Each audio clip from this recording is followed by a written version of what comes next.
ഈ ഒരു സംവിധാനമാണ് കുടുംബം എന്ന് പറയുന്നത്.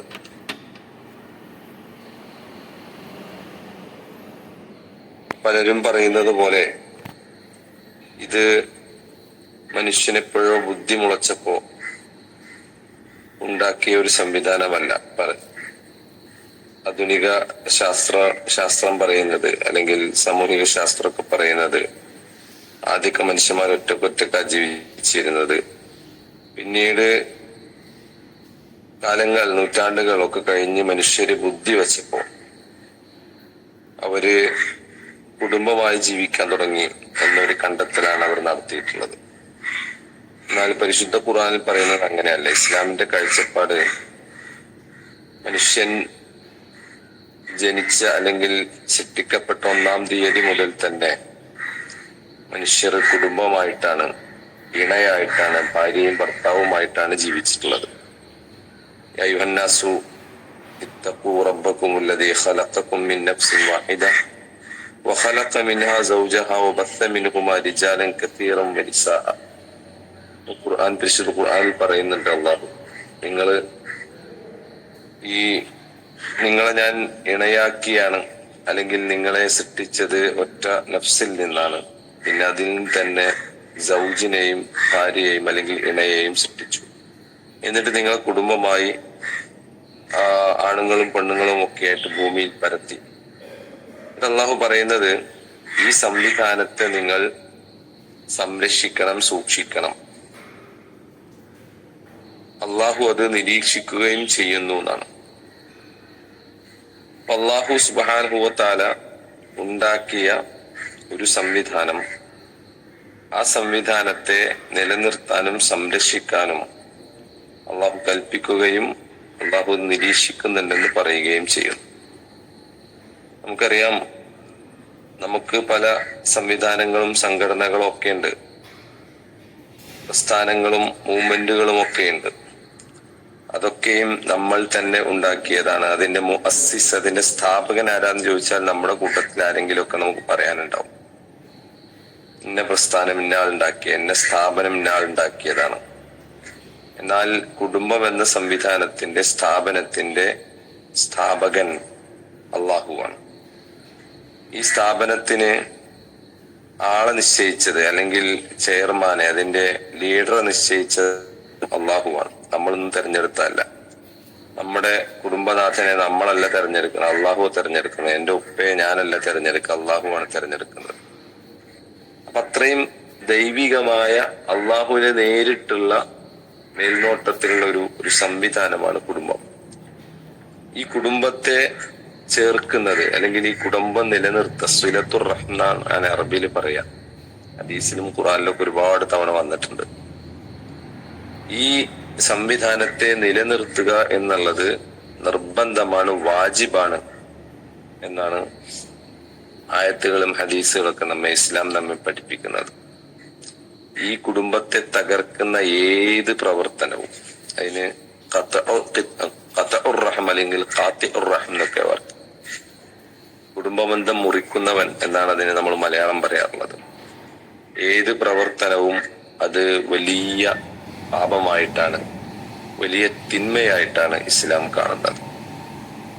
ഈ സംവിധാനത്തെ നിലനിർത്തുന്നവൻ അല്ലാഹു സുബ്ഹാനഹു വ തആല കുടുംബത്തെ, അല്ലെങ്കിൽ കുടുംബ സിലത്തുർ റഹ്മിനെ തന്റെ അർശിനോട് ചേർത്തിട്ടാ പറയുന്നത്. അർശിനോട് ചേർത്ത്, അങ്ങനെ അത്രയും പ്രധാനമാണ്. ഈ കുടുംബബന്ധം നിലനിർത്തുക എന്നുള്ള അള്ളാഹുവിന് എന്തോ ശാഠ്യമുള്ളത് പോലെയാണ് അള്ളാഹുവിന്റെയും റസൂലിന്റെ ഒക്കെ വർത്തമാനങ്ങൾ നമുക്ക് മനസ്സിലാവുന്നത്. അത്രയും നിർബന്ധമുണ്ട് ഈ സംവിധാനം നിലനിന്ന് പോണം. ഇല്ലെങ്കിലോ സിലത്തുർ റഹ്മിന്റെ കൂടെ അള്ളാഹു സുബ്ഹാനഹു വ തആല പറഞ്ഞിടത്തൊക്കെ ഫസാദ് എന്നുള്ള പദവും ഖുർആനിൽ ആയത്തുകൾ നമുക്ക് കാണാൻ പറ്റും. വയുഫ്സിദൂന ഫിൽ അർള് الذين ينقضون عهد الله من بعد ميثاقه ويقطعون ما أمر الله به أن يوصل ويفسدون في الأرض. ഖുർആനിൽ സൂറത്തുൽ ബഖറയിൽ പറയുന്നുണ്ട്, അങ്ങനെ കുടുംബബന്ധം മുറിക്കുകയും എന്നിട്ട് ഫസാദ് ഉണ്ടാക്കുകയും ചെയ്താൽ ഉലൈക ഹുമുൽ ഖാസിറൂൻ, അവർ പരാജിതരാണ് എന്നൊരിടത്ത് പറയുന്നുണ്ട്. മറ്റൊരിടത്ത് പറയുന്നുണ്ട്, അൻ തുഫ്സിദു ഫിൽ അർളി വതുഖത്തിഉ അർഹാമക്കും ഉലൈക അല്ലദീന ലഅനഹുമുല്ലാഹു എന്ന് അള്ളാഹുവിന്റെ അടുത്ത് പറയുന്നുണ്ട്. അഥവാ കുടുംബബന്ധം മുറിക്കുകയും ഫസാദ് ഉണ്ടാവുകയും ചെയ്താൽ അള്ളാഹു അവരെ ശപിച്ചിരിക്കുന്നു എന്ന്, ലഅനത്തുണ്ടാവും എന്ന് അള്ളാഹുവിന്റെ അടുത്ത് സൂചിപ്പിക്കുന്നത്. പറയുന്നത് അത്രയും പ്രാധാന്യത്തോടു കൂടെയാണ്. തന്നെയുമല്ല, നമ്മുടെ പ്രവർത്തനങ്ങളൊക്കെയും സ്വീകരിക്കുന്നത് നമുക്ക് കുടുംബം ഉണ്ടോ ഇല്ല നോക്കിയിട്ടാണ്. കുടുംബബന്ധം മുറിക്കുന്നവന് അവന്റെ പ്രവർത്തനം അള്ളാഹു സ്വീകരിക്കൂല. എല്ലാ ആഴ്ചയിലും വെള്ളിയാഴ്ച രാത്രിയില് മനുഷ്യന്മാരുടെ പ്രവർത്തനങ്ങള് അള്ളാഹിന്റെ മുമ്പിൽ പ്രദർശിപ്പിക്കപ്പെടും. വലാ യുഖ്ബലു അമലു ഖാതിഇ റഹ്മിൻ. കുടുംബബന്ധം മുറിക്കുന്നവന്റെ പ്രവർത്തനങ്ങൾ അള്ളാഹു സ്വീകരിക്കുകയില്ല. മൻ വസലക വസൽതുഹു വമൻ ഖതഅക ഖതഅതുഹു. നിന്നോട് ആരൊക്കെ ബന്ധം പുലർത്തിയോ അവനോട് ഞാനും ബന്ധം പുലർത്തും. കുടുംബബന്ധത്തോട് അള്ളാഹു പറയാം. വമൻ ഖതഅക ഖതഅതുഹു. നിന്നോട് ബന്ധം വിച്ഛേദിക്കുന്നവൻ അവനോടുള്ള ബന്ധം ഞാനും വിച്ഛേദിക്കും എന്നാണ് പറയുന്നത്.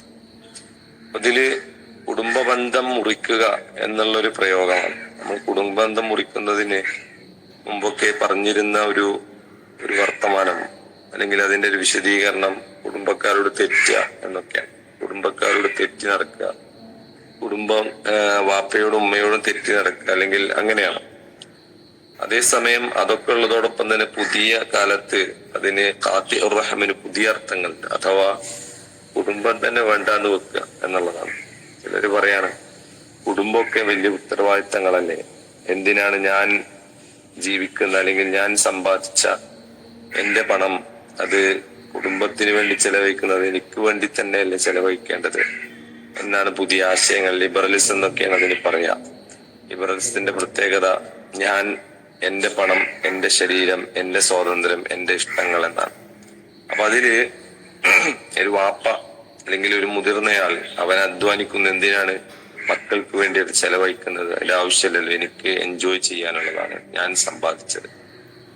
ഒരു പെണ്ണ് വിചാരിക്കുക ഞാൻ എന്തിനാണ് പ്രസവിച്ച് കഷ്ടപ്പെടുന്നത്, 10 മാസം ഗർഭം ചുമന്ന് ഈ യുവത്വത്തില് എനിക്ക് അടിച്ചു പൊളിച്ച് ആസ്വദിച്ച് ജീവിച്ചൂടെ. അതുകൊണ്ട് പരമാവധി കല്യാണം കഴിക്കാനുണ്ടെങ്കിൽ തന്നെ വൈകിപ്പിക്കുക, അല്ലെങ്കിൽ കല്യാണം കഴിക്കാതിരിക്കുക.